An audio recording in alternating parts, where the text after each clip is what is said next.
itakayoongozwa na viongozi wa dini. Kutakuwa na salamu mbalimbali za viongozi na pia kuuaga mwili wa marehemu.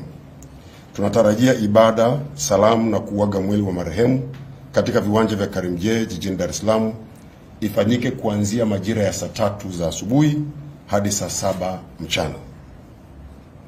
Jumatatu tarehe 12 Mei 2025, mwili wa hayati Cleopa David Msuya utasafirishwa kwa ndege kutoka Dar es Salaam kwenda Mwanga mkoani Kilimanjaro kupitia uwanja wa ndege wa kimataifa wa Julius Nyerere jijini Dar es Salaam na kisha uwanja wa ndege wa kimataifa wa Kilimanjaro KIA, na tunatarajia mwili utawasili na kupokelewa KIA kati ya saa 2:30 na saa 3:30 asubuhi ya siku hiyo ya tarehe 12 Mei 2025.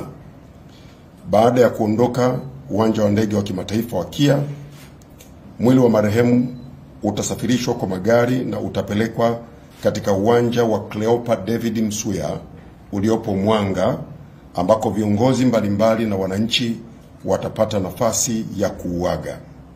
Tunatarajia ratiba ya kuuaga katika uwanja huu itaanza majira ya saa 5 za asubuhi hadi saa 10 za jioni. Tunatoa wito kwa wananchi wa Mwanga na maeneo mengine wanaotaka kuuaga mwili wa marehemu au kumwaga mpendo wao Cleopa David Msuya watumie nafasi hii iliyotengwa kwa ajili yao. Baada ya saa 10 jioni, mwili wa marehemu hayati Cleopa David Msuya utapelekwa kijijini kwake Usangi, ambako kutakuwa na ibada fupi ya maombolezo. Siku ya Jumanne tarehe 13 Mei 2025 ndio itakuwa siku ya mazishi ya hayati Cleopa David Msuya, ambapo ratiba itaanza kwa ibada maalum itakayofanyika katika kanisa la KKKT lililopo Usangi na kisha kufuatiwa na mazishi ya kiserikali yatakayoongozwa na Jeshi la Ulinzi la Wananchi Tanzania JWTZ.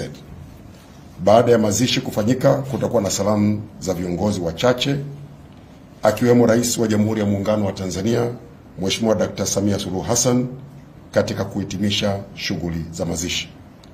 Ndugu zangu waandishi wa habari, tutaendelea kupeana taarifa kadiri muda unapokwenda na kadiri itakavyohitajika, na kuanzia sasa mpaka mwili utakaposafirishwa kwenda Mwanga mkoani Kilimanjaro kwa mazishi hapa katika kituo cha urithi wa ukombozi barani Afrika, ndio itakuwa sehemu maalum ya vyombo vya habari kukutana na kupatiwa taarifa mbalimbali endapo zitahitajika. Asanteni kwa kunisikiliza.